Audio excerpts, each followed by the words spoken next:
you and I have both put an ample amount of time into another small game called Star Wars Jedi Survivor, which let's just talk about the shit first. Launched in a very poor state.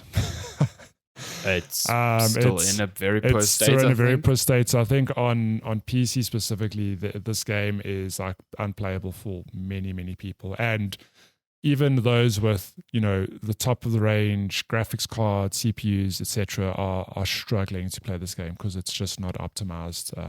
Lots and lots of problems. And on console itself, I mean, you and I are both playing on PS5, so we've got performance mode and quality mode. And like any other game, performance mode is 60 FPS at the cost of visual fidelity, and vice versa for quality mode. The problem here, though, is that both are not great. Like, they both have performance mode. Sure, you get more frames, but you're not hitting 60 consistently, and then it makes the game awful. It makes the game look not crisp. Like, I don't consider myself like a visual snob, but even I'm like, oof, I can see. This isn't. No, this you doesn't can, look and right, the hit to visual fidelity is bad because, Digital Foundry did a whole video on this. You should definitely watch that if you're like interested. But like, this game relies on upscaling so much. The actual resolution it's running at is extremely low on both modes, like sub HD at times. Yeah.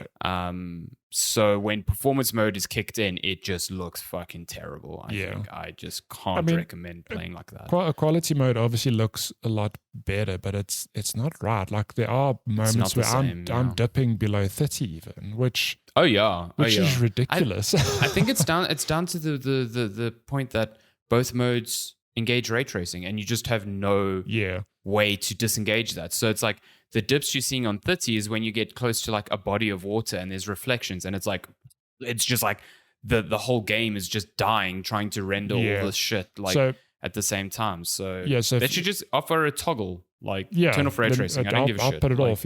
So if you're watching the video version of the podcast, I'm currently showing 30 FPS footage, so quality mode.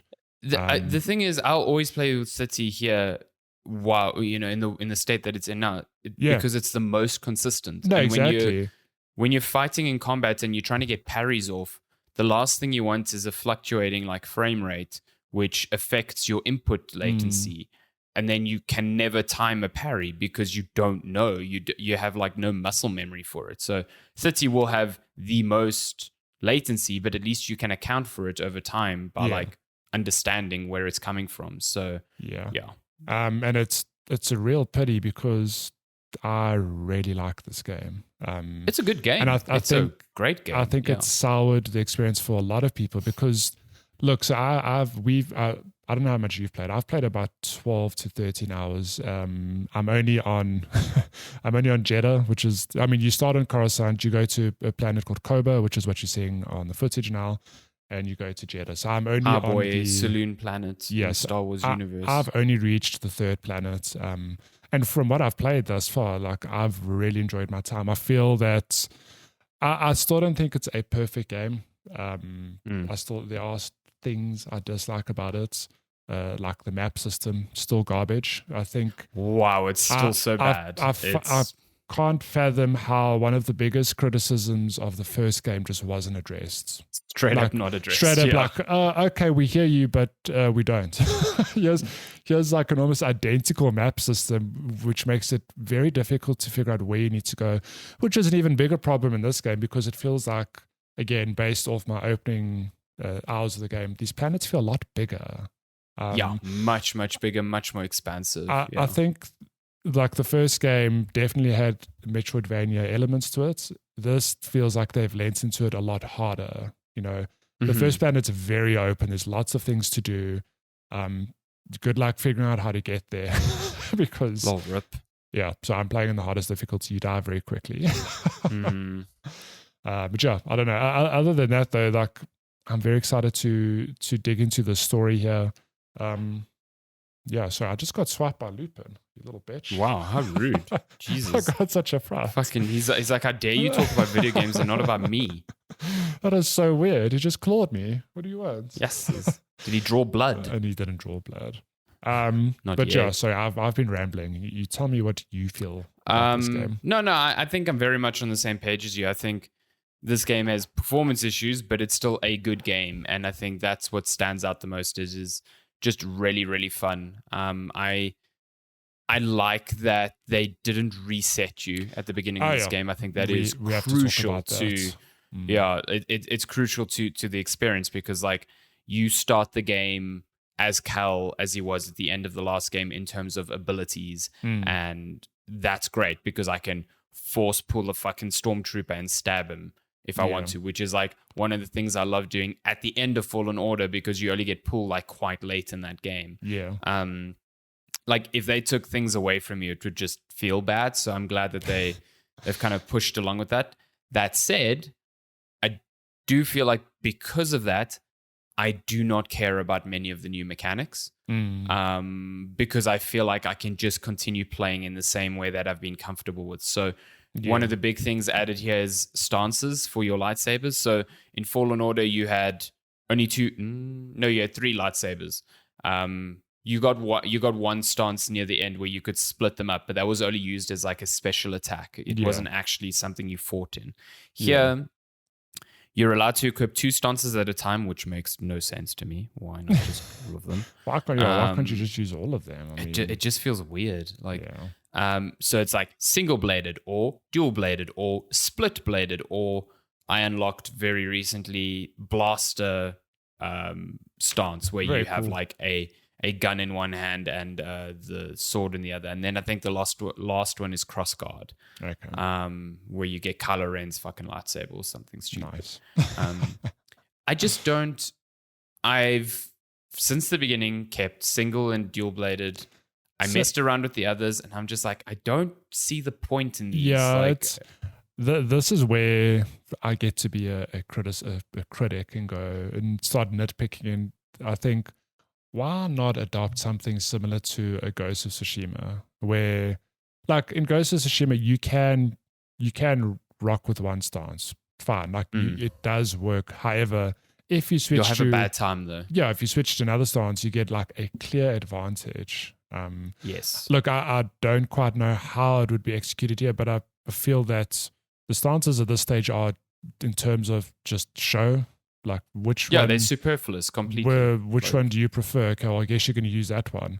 And it's been funny because visually, I think the single blade is the most boring, because you're single blade. It's like classic Star Wars, whatever. Not at all flashy. However, I've stuck to it because I've noticed that a single blade swap does way more damage than if I'm using, any of the other stances. Which, like when I'm fighting a boss, I don't have time to sit and chip away when they're going to hit me in one move. Like I need to maximize my damage output. So I'm not changing at all. It just doesn't make sense within the context of the game they're making, because like you said, if they adopted something like a Ghost of Tsushima, then the onus is on the enemies to kind of fill in the gaps of like, this enemy is more susceptible to this stance. So it makes more sense in a fight to change this, but then you need the entire repertoire of stances available to you at any given time, because in like Ghost of Tsushima, you change to like what are some of them, like turtle stance, water stance, and I don't know if turtles one, but you flick through them so fucking quickly. Like you like come up against a guy with a shield, you're like, cool, switch to the stance, and then you're in that stance. Like it needed to be that. Yeah, like the enemies here just don't really make any difference to the way you play the game. I mean, as an example, off the top of my head, it's, for example, this enemy's they're very defensive. You need to break their stance with single blade because those blows are, heavier. Let's say they chip a lot of stance. Damage, but now this enemy moves a lot faster. You need to wear them down with quicker moves. So dual blade, but there's none of that really. It's just you can do whatever the hell you want. Yeah, the kind of mechanics are, attack, parry when you can, break stance, attack, parry, break stance. Like, and you can do that with any blade. It just comes down to which one do you feel suits your playstyle best. Like you said, you don't like the ones that do less damage because, hey, you're playing at a higher difficulty where every opportunity you need to maximize in terms of damage. Like you can't just fuck around there. Every additional minute in that fight is an additional opportunity for you to die. Like So, but whereas someone playing on an easier difficulty might be like, well, I like the flurry of the really fast split lightsabers just because it looks cool and I don't really have to care about dying. That's fine. But will they end up using something like crossguard or single blade? Then probably not. Yeah. So I just think it's like, I get they wanted to innovate on the formula. I just don't think it's the right thing that they chose. Right move, because I've just kind of ignored it completely. And that's fine because the overall game doesn't suffer because the stance system is bad. It just means that it feels less fresh than it might have. But overall the game is good. I think the platforming is like I'm not it feels like we're very negative on it, but it's like nitpicking. Like the game is a lot of fun. Like the platforming's a lot better, a lot tighter. I think the levels are a lot more intricately constructed, so you can do a lot more cool things with the platforming. It's just cool. It's also visually from a sense of like variety, just so much more. Like it feels a lot cooler. But even when the game works, like playing in quality mode, I've taken a lot of photos because the game does have moments where I'm like, oh man, like look how I joke about I've called Kobo. Is it Kobo or Kobo? Kobo. I think it's Kobo.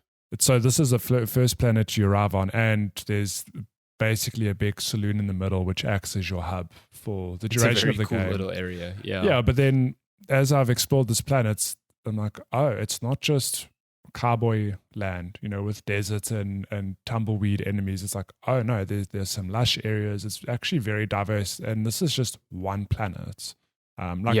If you're watching the footage now, spoiler, I mean, this is very early in the game, Carl stumbles into basically like a Jedi sanctuary or temple underneath the saloon, there's a lot of Jedi stuff here. Great narrative, but like again, it's a very cool looking place, different to what I've just come from on the surface, or for the cavern that I walked through to get here.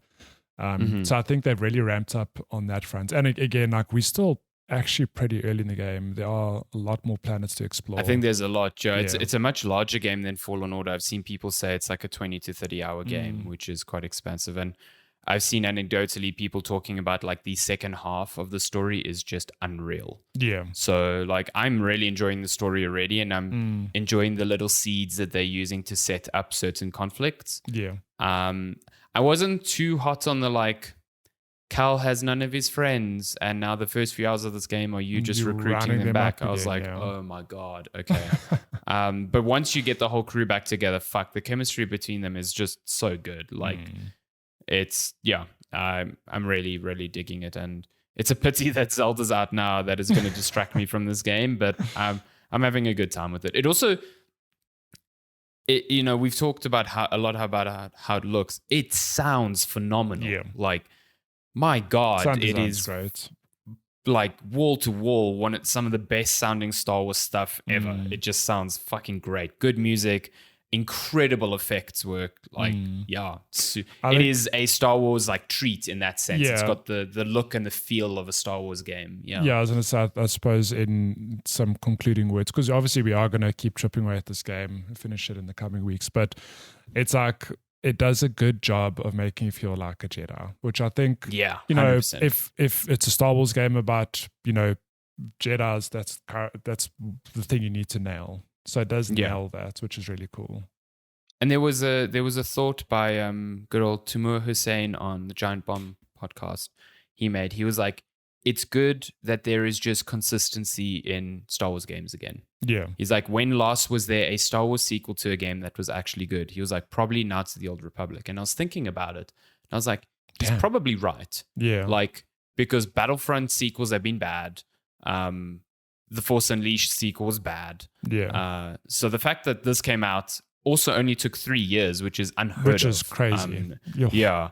And it's good. It is an improvement in most ways over the first game. It's not a regression in others. It's just not as much of an improvement as I thought they'd maybe think it would be. But like Respawn's making a third one of these. Like there's no fucking question. And I'm all in on another one of these games. I really enjoy them. Yeah. So, yeah. Cool. Oh, also, do you find it a lot easier? It's weird thing. I'm not playing on the hardest. I'm playing on the second hardest, which is what I replayed Fallen Order Yeah. at like earlier this year, I'm finding it much easier to deal with. It's a weird thing because so did you ever play Ghost of Tsushima on what is that difficulty called? Lethal difficulty. That like perfection. Yeah, I did. It feels a lot. Technically, it feels the a only way lot to like play it, that yeah. on the hardest difficulty because Carl dies very quickly, but also enemies still die quickly. Like I've been. But this is the thing: the enemies are dying very quickly for me, like more than I thought. Look, I don't think it's a bad thing necessarily because I can't imagine having to like break the guard of an enemy, hit them, break their guard, hit them.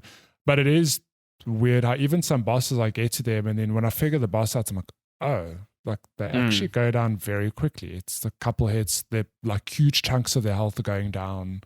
I don't think it's a bad thing at all. I'm just kind of surprised because I guess the point is like if you bounced off of Fallen Order because you really felt you couldn't vibe with the difficulty, like I would give this a go. Like catch up on the story of Fallen Order. There's a lot of story there, but I would say you don't have to play that game to enjoy this game if you just find the story elsewhere. Because I think this one's far more approachable in terms of how it designs its enemies, and it feels far less like a Souls-like and more like a Ghost of Tsushima. It's got the Souls-like structure in the like respawning enemies and limited health things and whatever. It's a lot. It's real fun. Last in the thing Star I had Wars on universe. the game is the most ridiculous makes thing. Fuck all sense. Makes no sense. It's a real. This is still a video game thing. Yeah. But I do find it, and there's a lot more accessibility settings to tune the game's difficulty to your desire. So, I wouldn't let your thoughts on like Fallen Order and its difficulty color this if you're somewhat interested. Yeah, it's a good time.